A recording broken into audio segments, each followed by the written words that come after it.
Okay, my outstanding friends, as I said when I started this book, we would look into everything, and we are, and we're looking at material evidence that can be seen. I am very careful about what I believe and don't believe.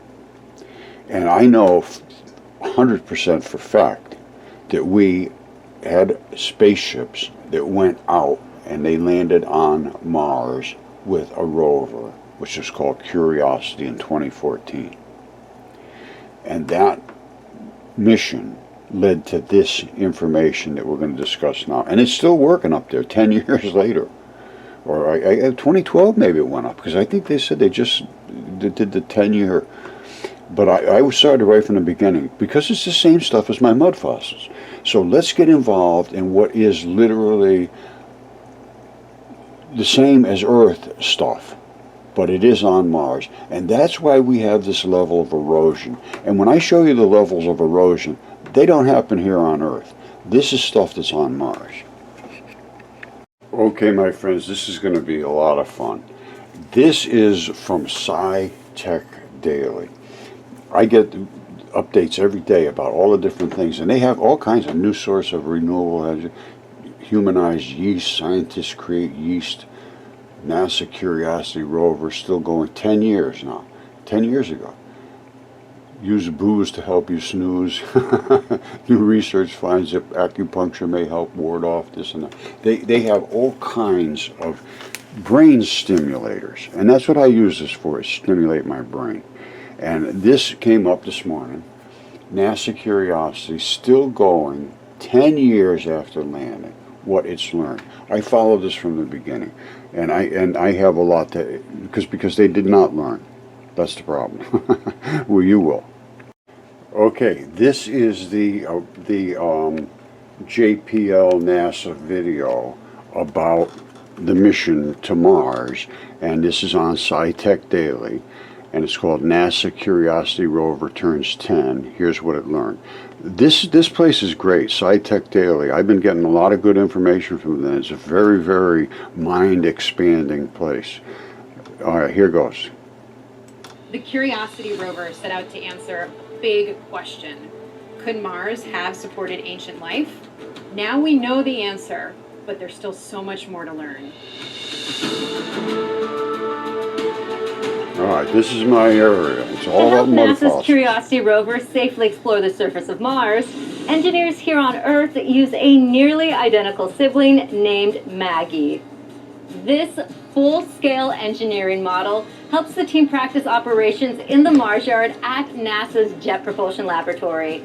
I'm Raquel Villanueva, here with Curiosity Deputy Project Scientist Abigail Freeman. Her team is celebrating their 10th year on the Red Planet.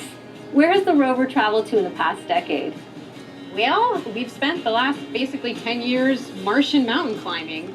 Curiosity landed at the base of a big mountain named Mount Sharp that is made of layers of rocks. So we're climbing the mountain to give us a snapshot of Martian history. We've driven about 17.5 miles, and more impressively, we've climbed over 2,000 feet in elevation up the mountain.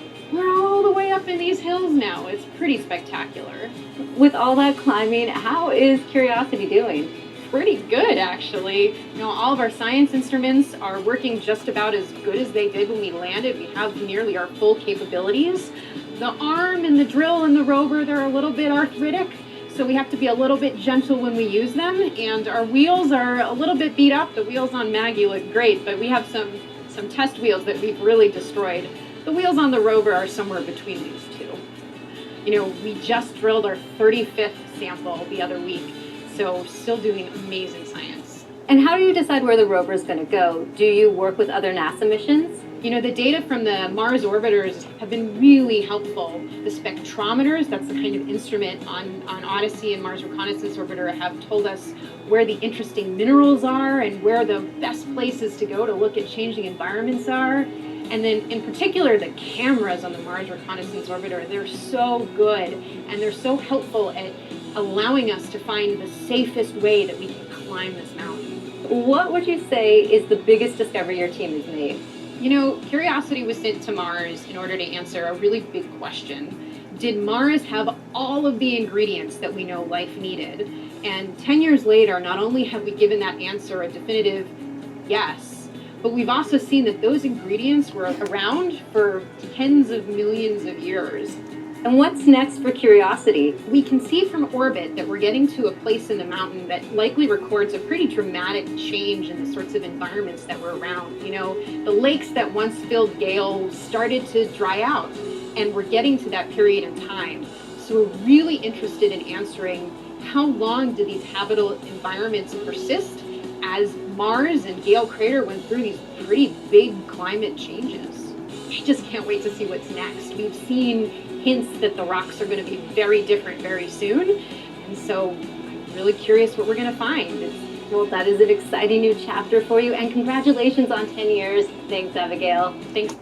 It really is fabulous. Wait till you see the things I show you. Okay, so we're going to talk about Mars. So why, Roger, would you give us a biology lesson? Well, because we're going to see if we can find any of these things on Mars that represent what might have been these little tiny slats and these stripes looking things coming down, which would, if they petrified, they would be little tiny strips, because this is bloody tissue and it's also connective tissue. So what does that mean? The bloody tissue erodes out, little blood fiber, and you leave all the connective tissues. But there's a ton of them, because when they connect back together, you see they pinch like this. These are muscles. And then they have breaks in them because they're connected in bunches. They call them sarcomeres. So what would we expect if this had dried out and eroded? We'd expect to see a whole bunch of little tiny strippy looking things, and then little blocks in chunks, because they're separated. They're literally separated. And then they pull together to make your muscles contract. All right, so what we would see if these sarcomeres eroded away, you'd see a break in here, you'd see a break in here, you'd see a break in here, and you'd see these filaments running in between, and the red sarcomere stuff, the bloody stuff, would erode out. So we would see chunks like this and chunks like this with a whole bunch of little strips in them, and they'd just be chunks if they eroded. Let's see if we can find some of those. Okay, you see what you're looking at right there? That is kaolin clay. That is literally skin. That's the skin. It comes in that thin of layers. Kaolin clays are the skin clays. These are fine, fine clay. They make slip clays, and they make slip china, or whatever they call it, which is the fine chinas, out of these particular types of clay. You see, they're the same color as people. And not only that, I want to show you something else, which is, here's a piece of kaolin clay. They call it chalk. Well, there's blood cells. These are a couple little blood cells in there that are in the middle of this chalk. It's skin clay. Now, I showed you the very, very thin microsheets. Okay, now let me show you what they look like, because they're in the skin. They're in the fine parts of your skin, and your facial skin and stuff like that, where your beard, if you're a guy, your beard grows out of. Let me show you how a beard looks coming out of kaolin clay. And it might even just be the hair on your head too, but it's hair coming out of this particular type of clay. And that's why there's so many skin cells come out of you, you just have no clue. You see that? That's the skin on your face, and this is just turns into really, well, you know what skin is. Maybe you don't. This is as deep into it as you can get. But you see these little flakes of skin that are falling off? This is all over you. These just fall off all day long, everywhere.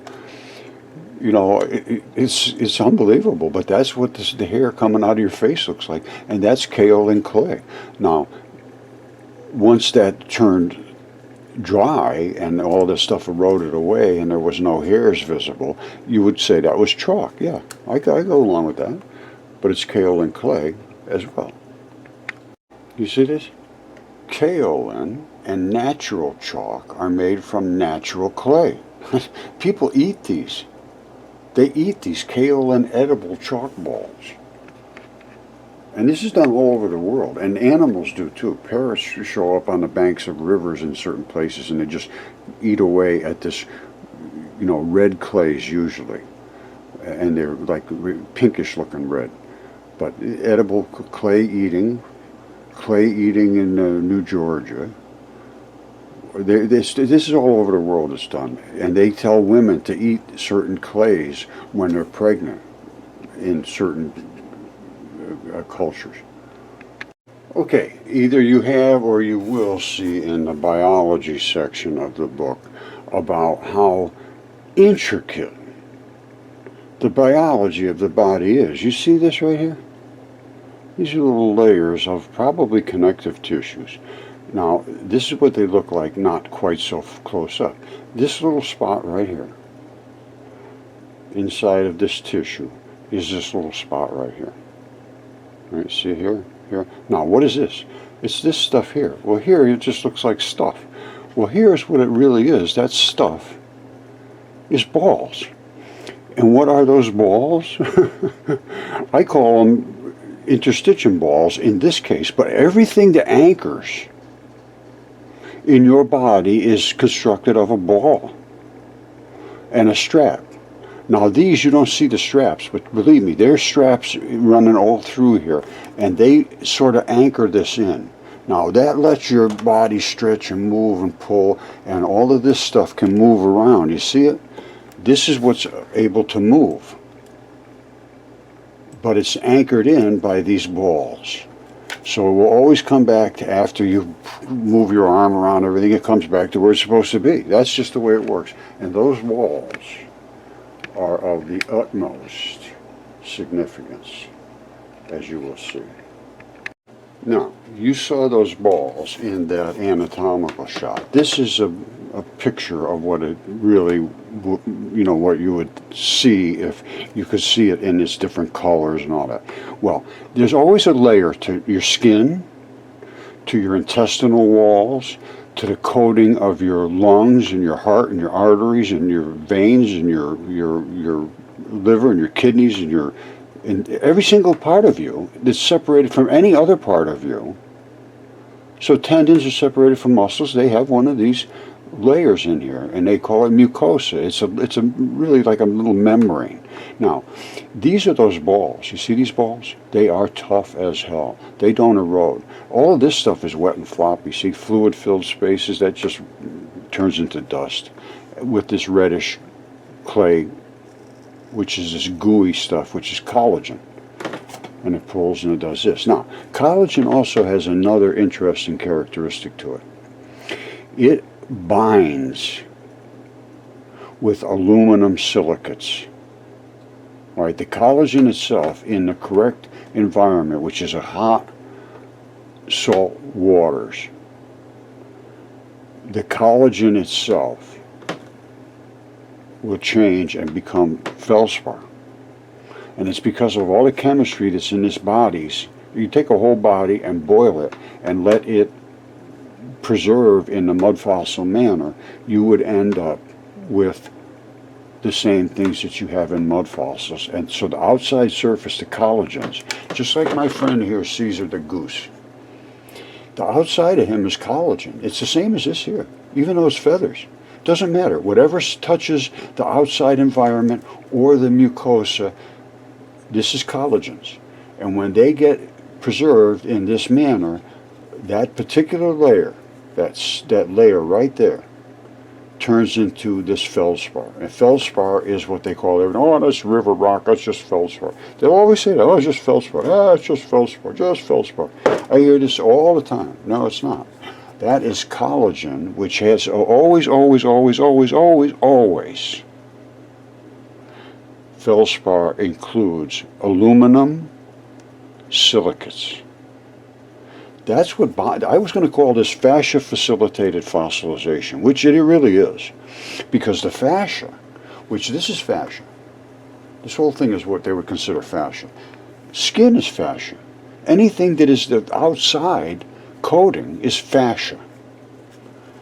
All right, now these all died in the flood. They were heated up and cooked because of an impact almost of a giant comet that heated up our atmosphere so hot as it approached 7 days as it approached. This is all written in the ancient texts. If you go back and study them and study Velikovsky, he has all of the the supporting evidence that says this culture said this happened on this date, and here's what the outcome was, and here it washed all over the shores, and the mountains were breached, and it was everything. It was all the same. And then, as a result of this hot water flood, and the flood happened because of the impact of the atmosphere, it compressed. It compressed the atmosphere. What does that mean? You take oxygen and hydrogen and you compress them, they turn into water. Well, in this case, they were compressed, they turned into hot water and fell down as steaming hot water all over the earth. All right, it wasn't just a nice little flood. So anyway, these guys got cooked, they got parboiled, they landed flat on the ground like this, and the waters receded. In my area, I'm on the top of a mountain area. And my stuff preserved, I mean just flawlessly. Everything I have, absolutely flawless. But one side's flat as a pancake. You see it? This guy died like that. He died flat like that. And I have, everything I have is like that. This was DNA tested. Hold on. All right, this was a lung. It was DNA tested. And it was CAT scanned, and everything's exactly what it was. And it's DNA, and it's human. And that's the side, the same thing, flat as a pancake. Everything I have is like that. And it all preserved almost flawlessly. In many cases, I mean, you couldn't tell the difference between a live one or a dead one. This here, you could probably transplant that. So don't forget, anytime you look at a rock that has that little brown looking scruffy, flaky white and red and brown in it, that is usually fascia like this. Or it could be skin, or it could be feathers. But it's the outside coating of a creature. Well, let me show you this. Okay, let's get back to SciTech Daily, who I highly recommend as a source of curiosity. Now, here's my hope, and I did email them asking them if I could comment on their stories, because they've given the mainstream story what they're basically putting out in the mainstream. I am going to go into the mainstream and say, here's what they're saying, here's what I'm saying, just as what we're going to do right now. I showed you the original full clip here. And, you know, they were talking about how they're seeing this and so forth. Now I have shown you the biology that I think I can show you on Mars. And in my original, you know what, before I get into this, let me show you what I did find on Mars, first of all. And then we will see. Okay, so my contention is that everything is biology, and these are the Mars blueberries. You see that color blue? And if you cut those in half, inside would be brown, I believe. Now, this is basement layer. Okay, this was those balls that I showed you before, and they were in a wet mat, and that has eroded away. Now, on Mars, it's a lot drier. That dryness creates the dust, the Mars red planet dust. The red planet is red because it's bloody, basically, and it's dusty. And it's, when you see well, you're going to see in a second. Here, hold on. All right, you see this? This is called the Mars Morse code. And you see all these little straps and balls, and they are balls and straps. Now, I'm going to back out of here and wait till you see what it is. You see all these little balls? And these straps, some of them are stretched, some of them are gathered together. This is skin. This is literally skin. And it's eroded down to a very fine layer. And that's because of the dust conditions, sandy, dusty, almost like sandblaster conditions out there. So what you end up with is the balls almost never go bad. They just, you can see them, they're everywhere. Now the straps, they're a little more erosive, and they have eroded in the higher spots. And where they're stretched out, you can see them stretching. So they will pull back and pull all of that skin tissue back to some consistency of about like it is here. And then as you pull this way or that way or whatever way, it can go. It's got every single direction built into it. absolutely elegant. But that is the Mars Morse code, and it is the biological interstitial layer. All right, so what are we going to be talking about when we talk about how it affects collagen, which is the aluminum? Now, the aluminum, influence of aluminum ions, either introduced directly or into the suborbital in collagen and skin, has been investigated by this type of spectroscopy. They looked at it. They found out the intermolecular, that's the little tiny molecules, mobility of collagen, the ability for it to move around and so forth, has been found to be significantly reduced by aluminum ions. What does that mean? It's stabilized, just like this. It's significantly reduced. It doesn't deteriorate. It says the substitution of water molecules by aluminum ions on intermolecular hydrophilic sites is suggested to be responsible for this evolution. It's aluminum silicates bonding to whatever the collagen is made of. And then it just stabilizes it. And if it dries out quick enough in the right conditions and flushes out the acids and salts, I believe, you end up with this kind of preservation. It's just stunning. But it's all a little different. You see, the feathers are stuff that makes feathers is a little bit different, but it's all collagens. The stuff that makes lungs, pleura, is a really rubbery fabric. The stuff that coats the bones is a whole different issue. It's what they call synovial sheath. But inside of all of these wrappings of fascia is the lungs and the hearts and the kidneys and the heads and everything. All right, they never thought this stuff could preserve, but it did in this particular situation, this hot water flood. I think I explained that. Okay, I'm going to be talking quite a bit about these blueberries that are up on Mars, which are the interstitium balls. I am also going to be talking about the Mars crab, which I probably already have, and the sarcomeres, which are these things right here, and they erode all of that red dust out of there, which is nothing more than bloody tissue. And I have shown the Mars Morse code, I believe, which is nothing more than eroded interstitium, all the way right down to the basement layer where all that stuff pulls back and forth. And you can see it stretch. I mean, it's very, very, very obvious now that I have shown you the anatomical pictures. I mean, you can see it. It's not easy to deny. Now, we're going to go back to the curiosity pictures, and we're going to discuss what she shows, and I'm going to explain the biology, because it's very explainable. Okay, I know the things I present are they seem to be just from a madman, but as they say, extraordinary claims from a madman need extraordinary evidence that only a madman could deny. Okay, do you follow me? It goes on both sides of the equation. Now, let's see what Abigail here has to say, and then I am going to comment. We've already seen this, so let's see again with my insertions. Her team is celebrating their 10th year on the Red Planet. Where has the rover traveled to in the past decade? Well, we've spent the last basically 10 years.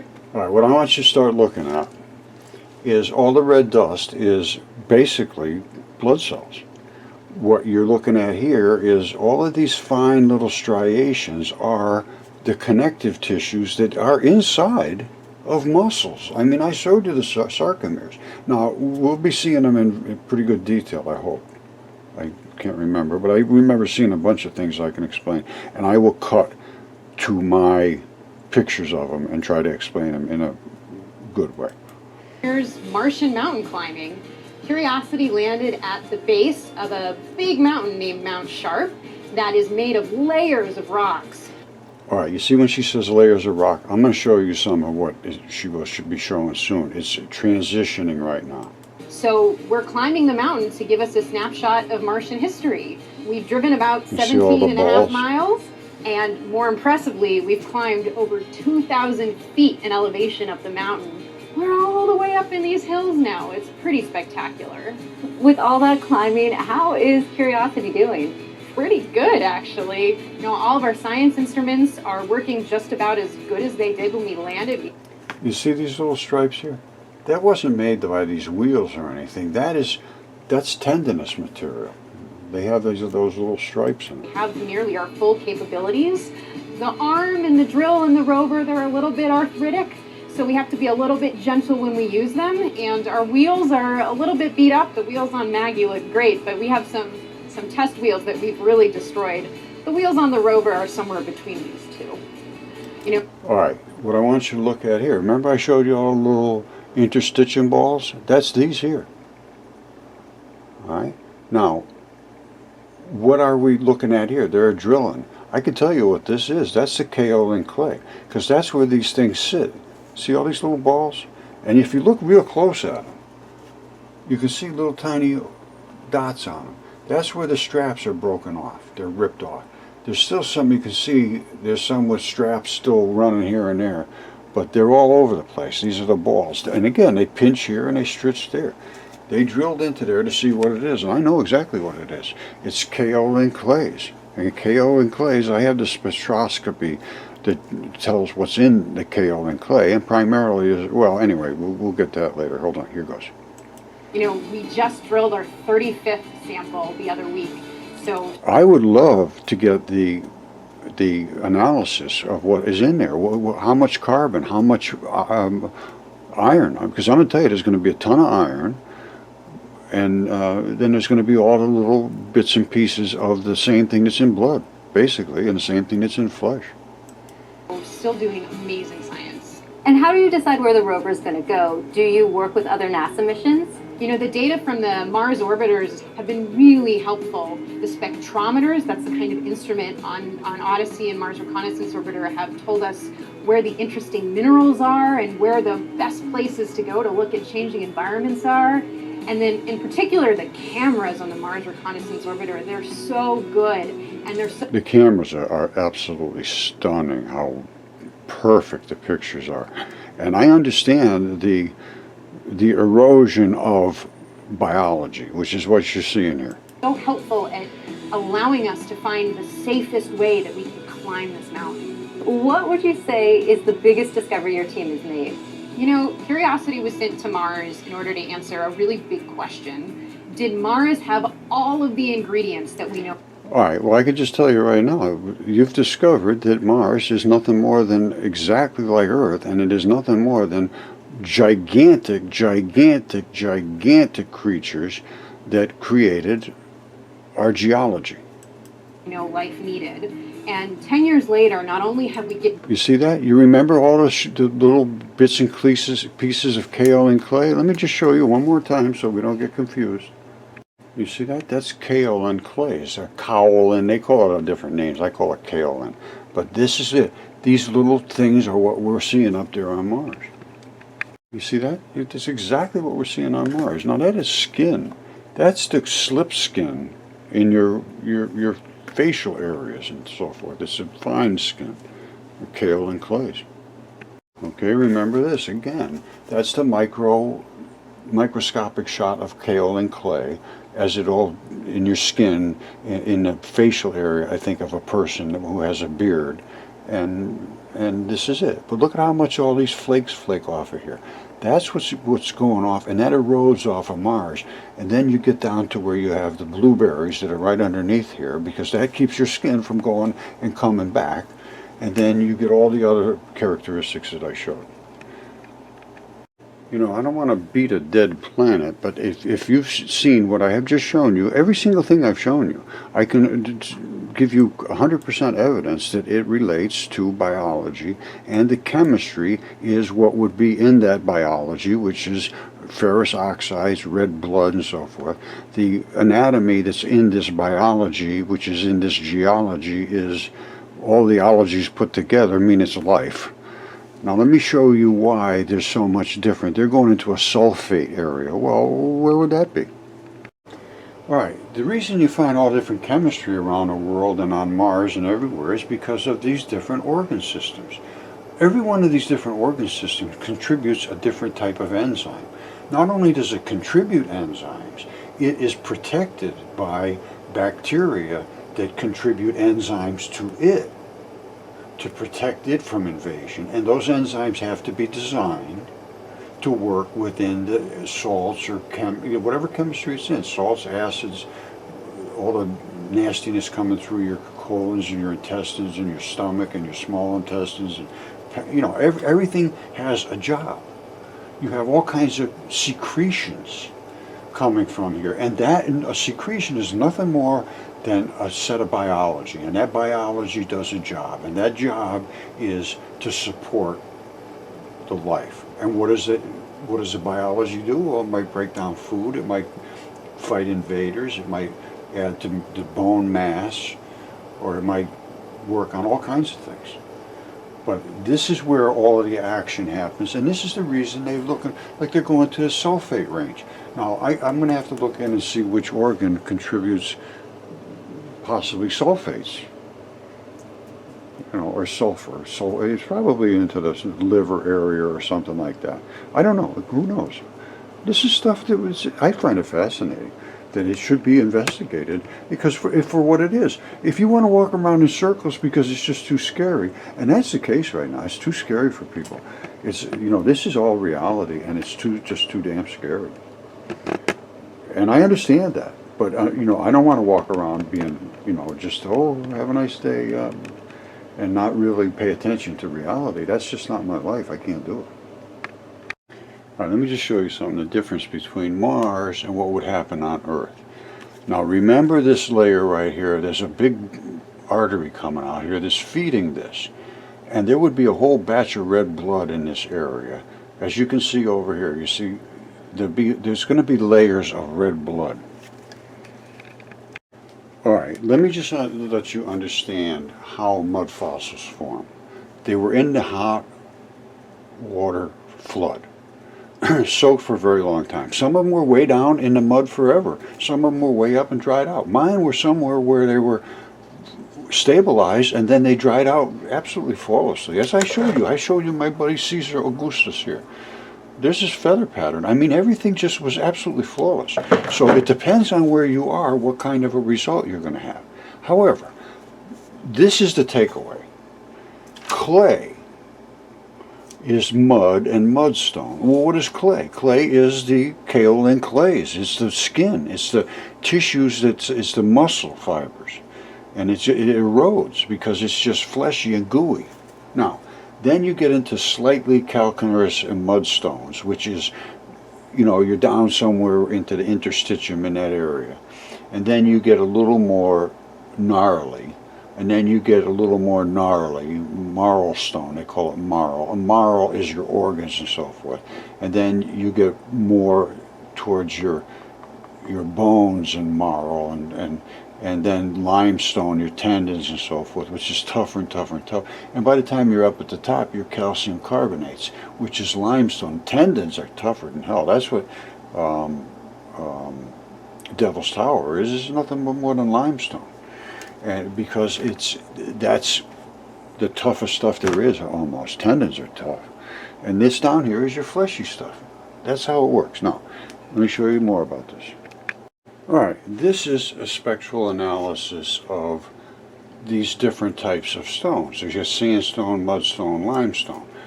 These are the different elements, basically. And they are signified by these wavelengths. Now, sandstone primarily is silicon dioxide. In the red range here. You see all the sandstone stuff here, the red silicon dioxide here. Now, I also believe in this area there's something called iridium. Now, we're not showing it here, but they're not peeking for it. We need to look for the peak for iridium, and I believe you're going to find it in the sandstone, which is grip skin. That's where your sandstone. This is the tough stuff. That's what sand is made of. I'm telling you, it's grip skin. Then you get into the fleshy stuff. You're in the mudstone. Now you're up into something that is a different chemistry. You don't have the sand inside your body like you do on your skin. The same thing in your limestone. You don't have it in there either. You have a little bit, tiny little bit, nothing like you have in your fingers, and your feet, and your grip skin. And anyway, these are the different types of going in from your skin into your flesh, into your really structural limestone, calcium, bones, tendons, all of that stuff.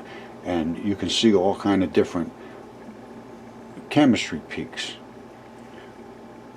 So that's another little thing to look at. You know, so it's not complicated really once you start to break things down and look at them one at a time. What are we looking at? And this is what they should have found up on Mars. And what they were looking at was mudstone. All right, they were looking below sandstone. I didn't see any. Well, maybe they had some sand in there. I don't know. But once they get into where the tendon balls are, which is where I think they were, below the sand and into the muddy interstitium, this is what they're going to pick up. This is the kind of stuff they're going to find. That's my take on it. You see this? These are the chemistry. You have to understand this, or you're not going to get anywhere. Plastic clays are the floppy red clay that they make pottery out of. Kaolin is up in that same area, but it's also heavy in the silicon dioxide. Feldspar is, you know, it's everywhere. Then these break down what's in the plastic clays. Kaolin breaks down to this. Feldspar breaks down to this. Every feldspar has aluminum silicates in it, aluminum Al something. You know, 100% of the feldspars do. Now, there's a lot of chemistry to match up to the biology, basically. There's some more spectral stuff. This is Comet 67P. I followed this very closely. This one I think was 2014. They landed the Philae lander on there, the European Space Agency. I followed this day after, and they made it wide open. They showed you everything they were doing. They showed you all of this stuff. And these are Fe, these are ions. This is all biology right here. This is and they said it's organic.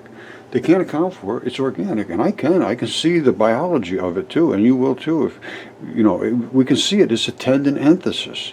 These things were gigantic. I'm just telling you what's out there, and these things were written about in the ancient texts. I mean, way ancient, about gods having battles in the heavens. I'm sorry, if it's true, it's true. If you want to walk around in circles, be my guest. I got to be perfectly honest with you. I don't remember about this, but I can tell you one thing. All of that stuff is from biology. Now, whether they looked at something on some planet or whatever, and the first time they were able to use the ChemCam first spectrum, I don't know. But this is iron, magnesium, silicon, aluminum. All of this stuff is in your body. 100% sodium, lithium, potassium, oxygen, calcium. This is us. This is us. Iron, silica. We have to understand we are nothing more than biology made of chemistry.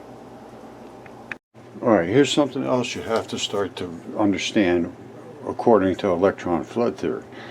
These are different elements, alright? Hydrogen, carbon, oxygen. Now, what is absorption and emission?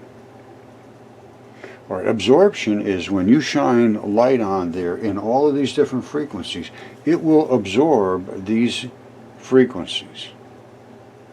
Well, it absorbs it, so what does it do with it? Well, warms it up, it does something, I'm not sure. But it emits some too. It emits here, and it emits here. And it emits here, and it emits here. Same places it's absorbing, basically. Now, then you go up to carbon absorption. It's basically the same thing. It absorbs what it emits. I don't know why this is a big deal. Now, once you get into oxygen, though, you got a different situation. You see, these two, carbon appears to emit what it absorbs. Hydrogen emits what it absorbs, but oxygen is a little different. Oxygen absorbs this one and emits this one. Absorbs this one and emits this one. absorbs this one and emits this one.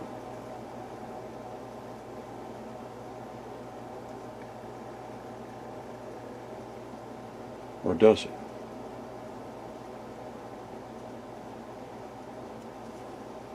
It's absorbing things that it's not emitting. Okay, once again, another shocker. Space smells like burnt steak. When people come out from the spacewalks and they come inside, they take their suits off and they say they can smell sirloin cooking. You see that? That is a tendon enthesis. That ball anchored into a muscle or a bone or something, and these were the little tabs that really locked it in. It would have had flesh all the way up to here. That is an artery blowing out because it's being boiled in the sun. These little spots are blood vessels, little tiny ones that come up. They're shooting off wherever the blood vessels would have serviced. It's not just blowing off of there. They're being boiled off. Now you see these? There's nothing boiling off of here. These are entheses. This is just where it holds.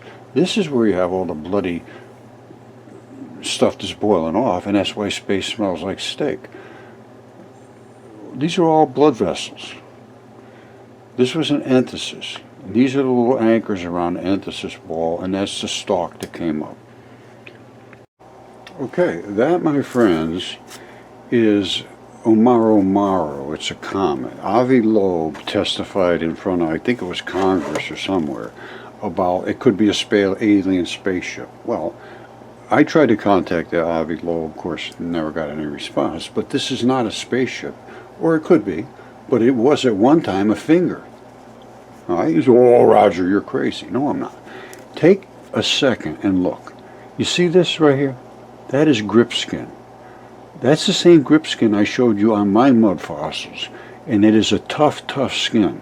And that's what I'd like to get tested for the iridium, because that's what creates the sand. Now, you see right there? There's a ball right there, and that's what's called an apical tuft. All the little tendon balls come up and lock it in. You see this piece coming right up here? You see that? Right there, this one piece right in the middle? That's the tendon, makes your muscle, your finger do that. It anchors right up here. And I have one of those anchors here somewhere.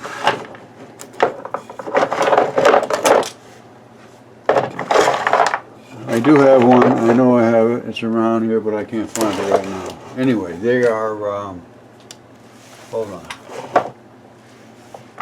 There it is, right there. There it is, right there. All right. This would be right at the tip of this finger. You see that little pinch right there? That one goes right over the bone.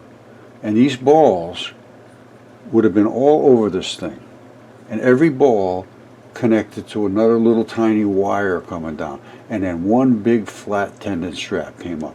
This lets you do all these different things and move your finger around. The anchor there, the anchor here. Now take your time.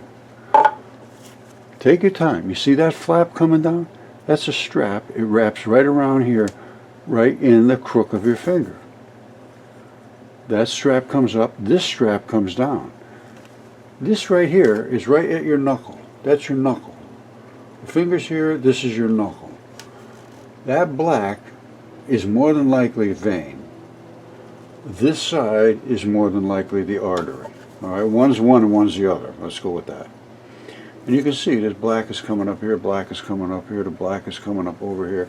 That's how it works. You get one side is a vein and it comes, or one side is the artery and one side comes back to recharge your vein. I had anatomists look at this and they agree. They said that's exactly identical to what a finger would look like. Identical, no difference whatsoever. All of the anatomy is there. Now, how did this picture become so perfect? They say, oh, this is just an artist's rendition. No, it is not. It is taken from a zillion different pictures of different tilts of different shadows. That's how you determine how the topography of things is by shadows. If you know what you're doing, this is not hard to do. And I do this all the time with my microscope. I change the altitude and attitude of the light coming in to give me depth and shadows. I understand what they did, and they did this, and they did a great job. It's perfect. It shows exactly what a finger is. An Avi Loeb should take a little bit of time and look at what I have to say, because my research exceeds everybody's. As my old boss used to say, it ain't bragging if it's true. Alright, this is a fingertip that's on my property right here. This is the fingernail. It's almost 3 feet long, front to back. That's a little pad that goes between the fingertip and the bone that it rocks on. Blood supplies. I broke that piece off up at the top, right up here, so that I could get inside to get some blood, because you can't really get it from this grip skin. Grip skin's this really tough stuff here. You see this? That's the tough stuff. You can't get any blood out of there to speak of. Underneath, saturated with blood. So I broke this piece off, and you can see the fingerprints. You see the fingerprints in there? These are sweat pores, and that's one ridge in a fingerprint. That's all it is. So I had, and this was DNA tested, and they said it was excellent quality DNA and dense. I went down inside the fingertip. Fingers are saturated with blood. You see how saturated they are? But you got to get below that rubbery outer side, what they call it, keratinized. That's the grip skin. That peels right off. That's why you see it in all of the mud fossils that I show. Mine just fell right off of there, and the fingerprints were still on there.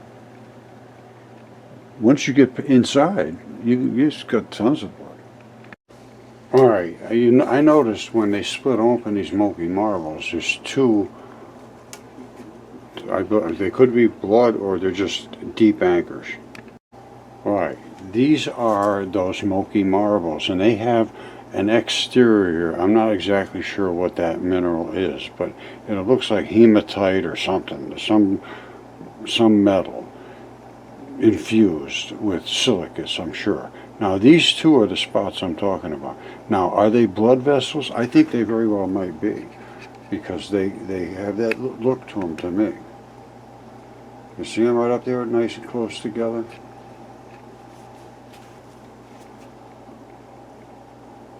And I think that's where those anchors went. All right, that's my take. I'm not sure I'm right. You see that? That's Vermilion cliffs. That didn't just erode like that. That is the interior of an organ. That's the surface, the mucosa. This is, once you get past the mucosa, you're into that red, invadable flesh that can kill you. I can't remember what I think this was in the small intestine, large intestine, I'm not sure. But this is exactly what you would expect to see if this red bloody layer underneath here, it's just infused with blood, because it's going to accept food. That's what it does. It absorbs things through that membrane. But this membrane has to be tended with bacteria, and the bacteria do the breakdown of the food, because you can't just throw a carrot on there and it just turns into food. You have to have some bacteria come out with an enzyme that says, I know how to break you down and make my different products from you that I need. And it happens just almost instantly. The enzyme's absolutely stunning how fast they work. But you see that's not just happening by accident. All right, so what do we need? I guess we need some testicular fortitude, which gives you, you got to stand up for yourself. And if you can walk around in circles because somebody tells you don't talk about that because it's just too much for your mind, well, it is too much for your mind. And all I can say is, too bad for you. I really do want to make one more point. Ignorance is bliss. Ignorance is bliss. You just take what they tell you to do, and you just do it, and you just, I at one time I was pretty happy with that. It worked, but it doesn't work anymore.